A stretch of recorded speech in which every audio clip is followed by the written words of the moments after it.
Back at it again. It's the Football Playbook with your boy RIC in the place to be. Ric Serritella, telling like it is. When it comes to your 13-1 first place Philadelphia Eagles, who are getting ready for the Christmas Eve showdown down in Dallas. So, it's an hour of power down, an hour of power to go. We're here each and every Monday through Friday, 2 hours of power to Football Playbook. RIC in a place to be. Ric Serritella broadcasting live from the Jersey Shore around the universe.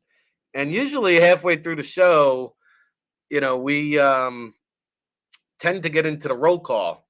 I'm scared, almost scared to ask with all the bickering and bantering and arguing going on in the chat room. Uh, but hey, feel free, whether you're a first time or a long time, to let us know where you're checking in from, what part of the globe on this 76th edition of the Football Playbook, I believe, on this Tuesday, December 20th, 2022. And,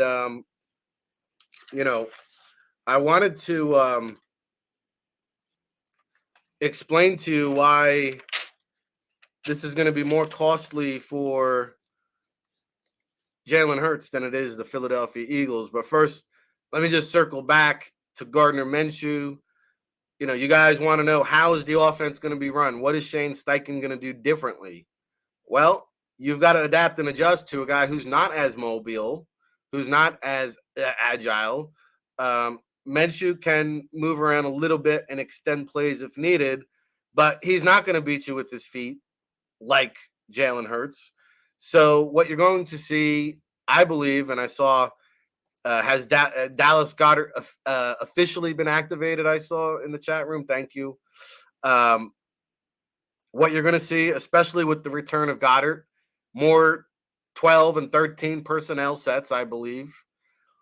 I think you're going to see a lot of slants. The Eagles seem to thrive with, AJ and Devontae going over the middle. They are yak monsters. So Gardner just has to be effective, working the short to intermediate game. Let the receivers do the work. Throw them open. Hit them on these little 5 to 8 yard slants. Let A.J. Brown and Devonta Smith go to work. And I think you'll get back to the more running back by committee approach like we saw at the start of the season. And I have the snap counts from this week. I saw, where was it? The running backs we had. Shoot, I lost it. But we've seen Boston Scott more on special teams. We've seen Gainwell kind of mixed back into the offensive flow. I think you'll see more of that, just like earlier on in the season. Here we go. Miles Sanders played 40 snaps last week. Kenny Gainwell played 29. Boston Scott 4 on the offensive side. So, I think you'll just see more of the Kenny Gainwells, Boston Scotts, and less of the QB sneaks. So, hey, they've been preserving Miles Sanders. Now it's time to lean on them these next 3 games, if they have to. They beat Dallas. They wrap up the number 1 seed. Starters ain't playing more than the first half next week against the Saints. Probably a series or 2 against the Giants. Right now, it's a wait and see approach. So let me get into why this injury here, this sprained shoulder injury, it's going to be more costly for Jalen Hurts than it is the Philadelphia Eagles. And here's why.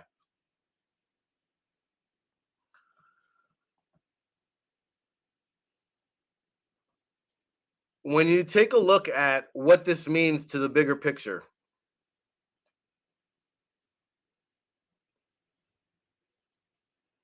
this is very costly for Jalen Hurts, not the Philadelphia Eagles. The Eagles are going to be okay.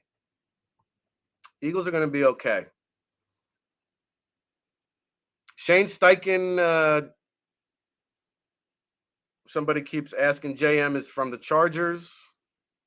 He's a young guy. and I think he was like a quarterback coach over there.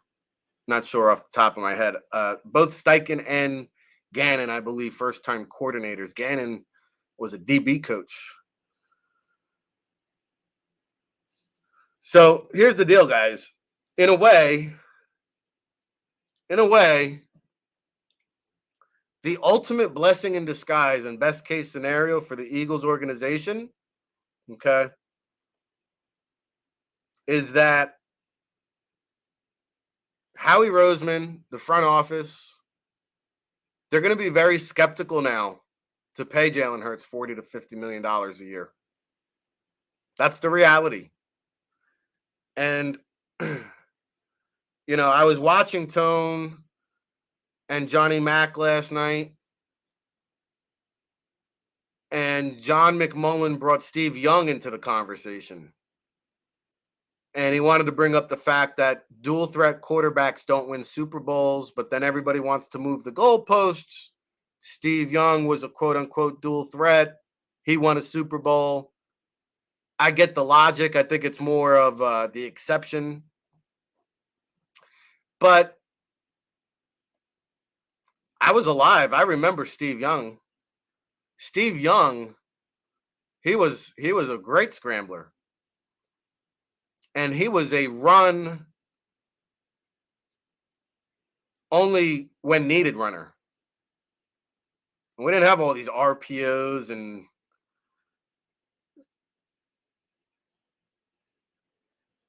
offensive schemes that mimic a pistol offense, but I remember Steve Young vividly, guys. He was not this, he was a great running quarterback, don't get me wrong. He was never this bulk ball carrier running the ball in high volume. No. Yeah, he could pick up a first down when he needed. His big runs weren't out of design, they were more out of necessity. But I had to go back and look because Johnny Mack said everybody wants to move the chains when it comes to Steve Young. Yeah, but listen, I went back and looked. Steve Young never ran the ball more than 76 times in a single season. Never. And honestly, he rarely had more than 40 carries a year. So, I get it. It feels like an easy comparison because, we remember Steve Young being the scrambling man, right? But the guy never ran the ball more than 76 times. Thanks, Stephen J. I'm pretty grounded here on the Football Playbook. Even an injury, I could probably still host the show.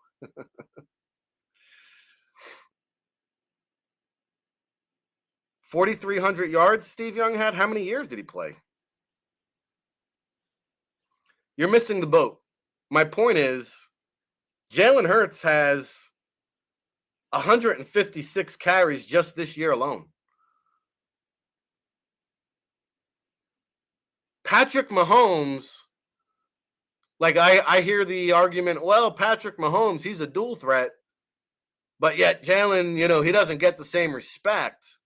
Yeah, but I went back and looked. Patrick Mahomes never ran the ball more than 66 times in a single season. He's got 56 carries this year, 52. So in 14 games, he's got 52 carries. Guys, that's like 4 carries a game. Fields has, I think, a 175 for 1,000 yards this year.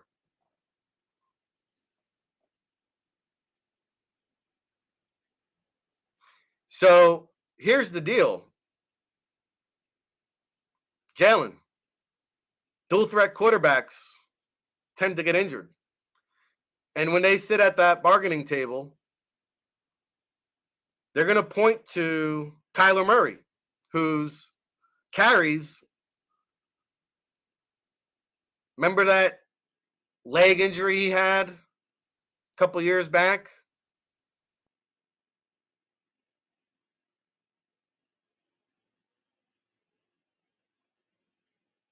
JM, you're still missing the boat. What is Steve Young having Jerry Rice and John Taylor and Bill Walsh have anything to do with the scrambling ability? What I'm talking about is volume of carries here. You can't put Jalen Hurts in the same category when Hurts runs the ball 3 times as much. Kyler Murray, after the leg injury, guys, barely runs the ball anymore. His rushing attempts have decreased significantly. They've decreased by 50%. Lamar Jackson, the last 4 years, granted, he's had, now there's a guy who carries in bulk, and look at where Lamar Jackson is at. He bet on himself and he lost because he couldn't stay healthy. Lamar Jackson, despite having 100 carries in each of the last 4 years, his carries have decreased every single season. It's not rocket science, guys. I've watched enough football to know that it's a percentage. The more you run, the more likely you are to get hurt. You're playing the percentages. It's not rocket science. So when they sit down and negotiate with Jalen, or maybe they don't, it's going to be a big topic of conversation. And guess what, guys? If anything, the ultimate blessing in disguise, the ultimate best case scenario,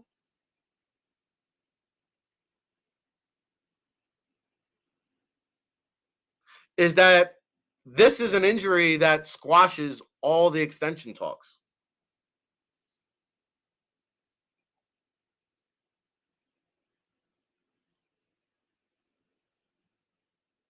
By the way, Josh Allen, I think, was the next biggest high volume quarterback ball carrier, and he has a UCL injury.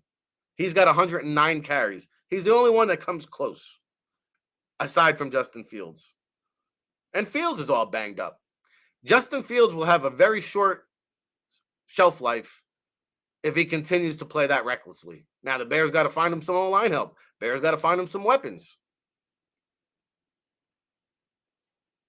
But here's the best case scenario, guys. At the end of the season, Eagles say, yo, we're not investing in you just yet. We got to see that you can prove durable with the style of play for another season. Unless, Jalen, you're willing to take a discount. To which Jalen and Nicole Lynn will probably say, or could potentially say, you know what? Let's play the final season out. Let's take a page out of the Lamar Jackson playbook. Let's bet on ourselves, shall we? Well, wow. Suddenly, you've got an extra $40 million in the offseason to spend that you didn't quite anticipate.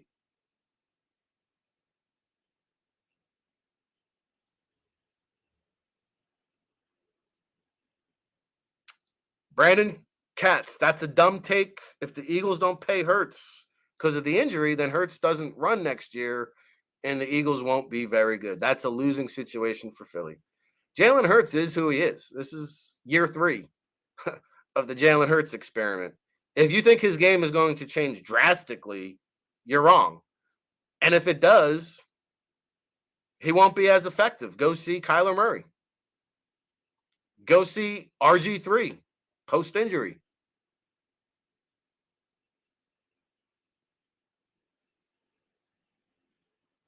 Howie Roseman won't think it's so dumb. He's going to use that as a negotiating chip, just like the Baltimore Ravens did. Were the Ravens dumb? Was Baltimore stupid? Or should they have paid Lamar Jackson $50 million a year?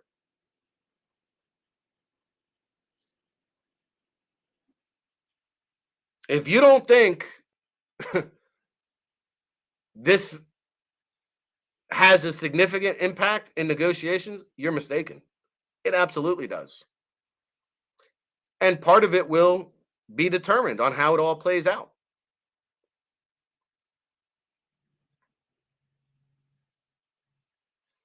There's still a chance the Eagles run the table. Jalen Hurts is your Super Bowl MVP. In which case, you'll have no choice but to show him the money. Now, if the Eagles sit Jalen the final 3 games, because we all know they believe in rest,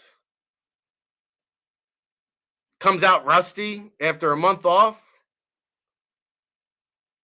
Eagles go 1 and done in the playoffs,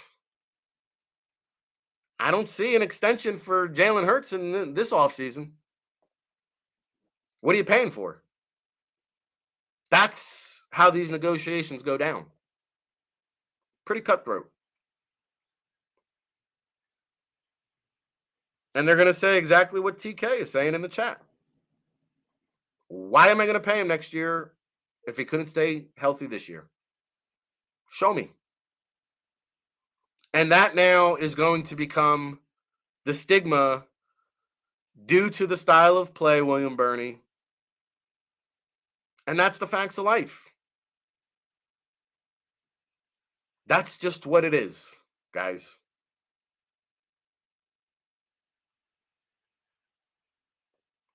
Now, really, there's another scenario where Hurts plays out the final year of his rookie deal, and they just franchise him for a year or two. See where he's at. You know, the Eagles can control Jalen Hurts' contract status for the next 3 years, maybe 4. They can let him play out next year on his rookie deal. They can then choose to franchise him for the next 2 years after that, probably somewhere around the $40 million range. So you can get by if you don't give him the big Boku extension this offseason. This injury, you can get by, open up, extend that window of Hurts being on a rookie deal, and then suddenly there's a heck of a lot more money to be spent for these pending free agents. Gennaro, JD, thanks for joining the show, man. Appreciate it. We're here Monday through Friday, 10 a.m. to noon Eastern. What if Jalen Hurts wins the Super Bowl, Gennaro? Well, if the Eagles run the table, I think you got to show them the money. I think you got to pay up. I think Eagles fans and Eagles front office executives will all have no choice but to pony up. But you got to see it. It's a great theory, but you got to witness that. You still got to go out there and do it. And the injury, yes, it's a little bit of a monkey wrench now.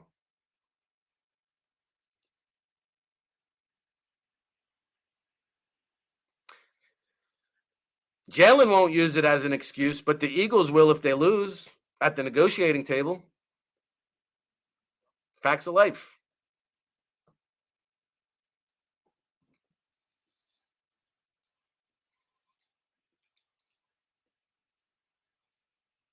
So, at the end of the day, the best case scenario, guys,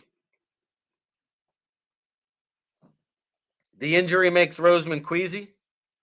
Jalen's willing to bet on himself and play out the final year of his rookie contract. And then suddenly, with probably only like $50 million in cap space anyway entering the offseason, they don't have to tie $40 million of it up in Jalen Hurts. No. Maybe they can re-sign a Miles Sanders. Maybe they can re-sign Javon Hargrave. Maybe they can re-sign James Bradbury or Chauncey Gardner-Johnson. You want Kaiser White back? How about Marcus Epps? A lot of big decisions to be had out there. A lot of different ramifications, trickle-down effects. There's not just short-term impact here, guys. There's a longer-term outlook. And this thing can go a lot of different directions.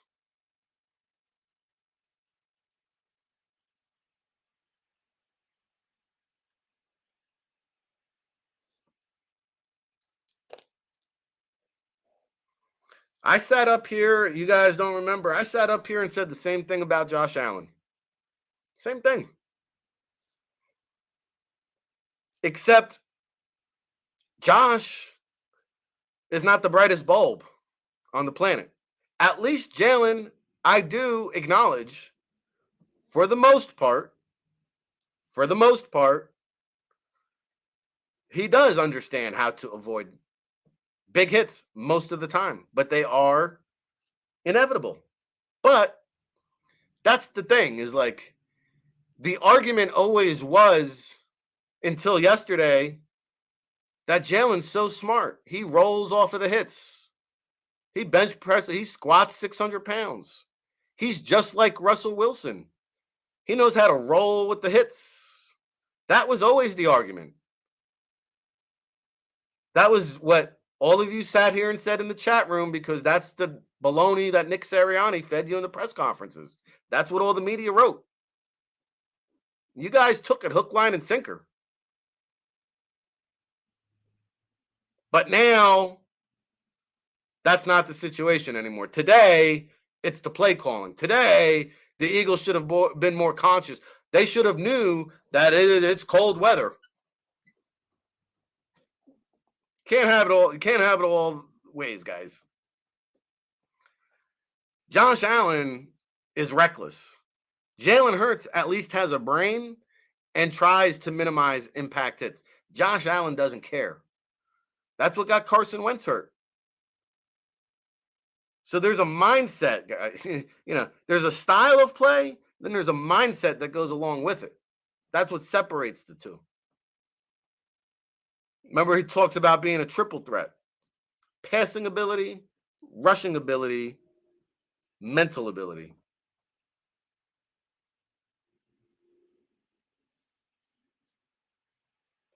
And again, I think Shane Steichen has to be motivated by this. Not because you guys in the chat room are calling him out. No, because he gets a chance to pad his resume, show his diversity and versatility and flexibility with this offensive scheme. Guarantee you Gardner Minshew's not running the ball 17 times this Saturday. Buckle up. You just might see a 300-yard game out of Flint,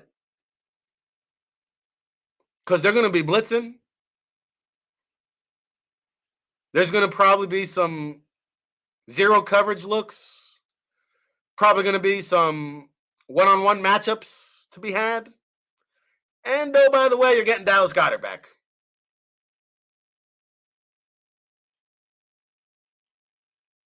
Who, by the way, I saw a good article out there on Goddard about how he was mentoring the quote-unquote younger players. He's a pretty young guy himself, but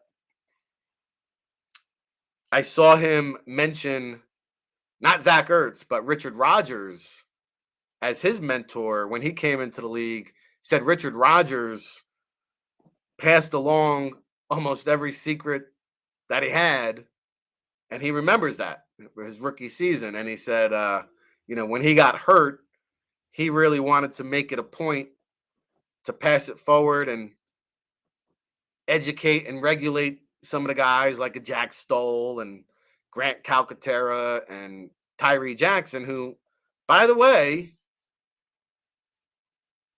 not a bad idea to start injecting Tyree Jackson into the goal line sneaks now. Listen, guys, I'm not sitting up here trying to be some kind of genius like I know it all, but we'd be foolish to not entertain the idea, because we have an entire league up north. If all 9 teams don't do it, 8 out of the 9 do it. On short yardage, especially goal line situations, you know what they do? They trot the backup quarterback in to run the rugby scrums and goal line carries. You know why? They figured out it minimizes how many times your starting quarterback gets hit. Because guess what happens in those rugby scrums? Somebody comes in sideways with bad intent. Somebody's looking to go helmet to helmet. Do you know what happens at the bottom of those piles? Why not eliminate Jalen Hurts from the whole equation altogether? I think it's about time. What a better way to experiment with that with Flint. When you're on the goal line and you need inches, I got an idea. Let's trot our 6'5", 250-pound former quarterback out there and let him take it. I wish I could take credit for that. But again, if every team in the CFL doesn't do that, at least 8 out of 9 do it. Why not? Makes too much damn sense. I'd like to see them insert that into the playbook, and I hate to bother Howie in the in-season. I usually bother him around draft time. Maybe I got to drop him a note.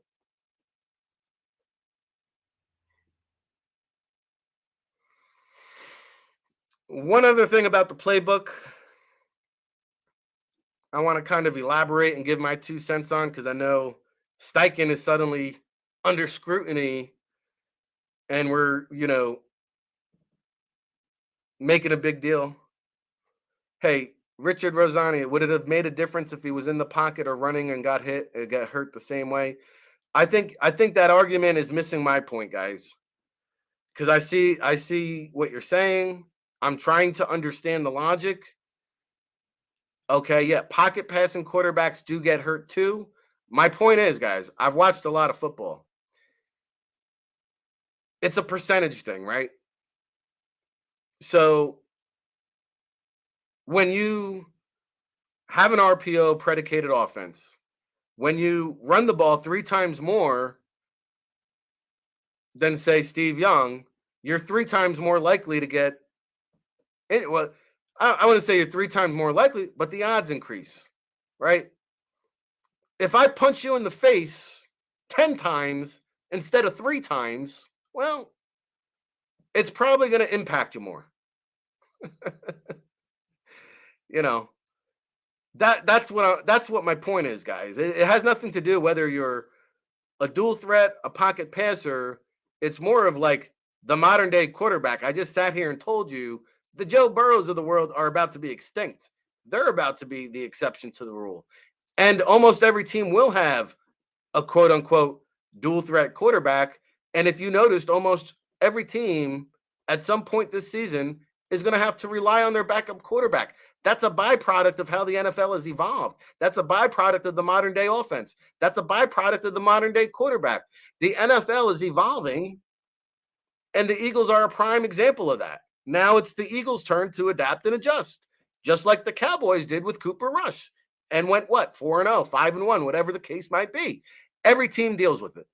What I'm saying is you limit the chances, you decrease the opportunities of taking a hit like the one Travis Gibson put on Jalen Hurts.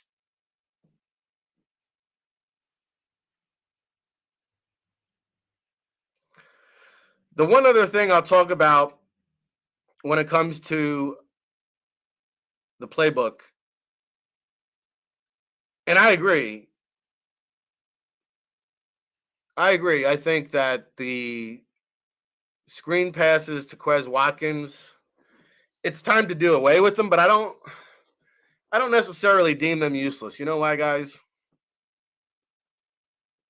At some point, you've got to give the other team something to think about.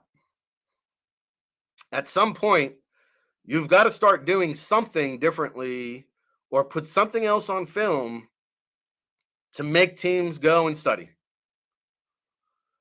For example, by the way, the offensive line, all 5 starters played 100% of the snaps. Remember the one snap where Cam Jurgens came in?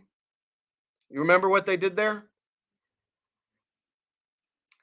what did they motion Cam Jurgens? They brought him in as an eligible receiver. They lined him up outside. They drew a penalty offsides. Well, guess what? Now teams have to account for that. They got to go back, watch the film, and be ready for that. That one trick play, the Cowboys will have to go and prepare for that and take 15 minutes of their practice time to account for that one trick play. I think what they're trying to do with Quez Watkins and the screen passes is just put something else different on film. Something else different, because if one of those plays broke for a big run, well, Dallas and San Fran, they'd be like, hey, watch Quez on that screen. We know he can beat us deep. We know he can take a top off the defense. Watch him on that screens, though. Unfortunately, none of them worked. And that's the byproduct of a one-trick pony, which is why if you look at the target distribution, there's really not a whole heck of a lot going on with the Eagles wide receivers beyond A.J. Brown and Devonta Smith. Just not a lot of depth there. But that's the byproduct of a one-trick pony, which Quez Watkins is. Ideally, he's really a number 3. He's really a number 4. He's not really a game changer as your number 3 wide receiver. He runs fast. He runs really fast in a straight line. As far as I know, teams have always been infatuated with it because you can't teach speed. All right.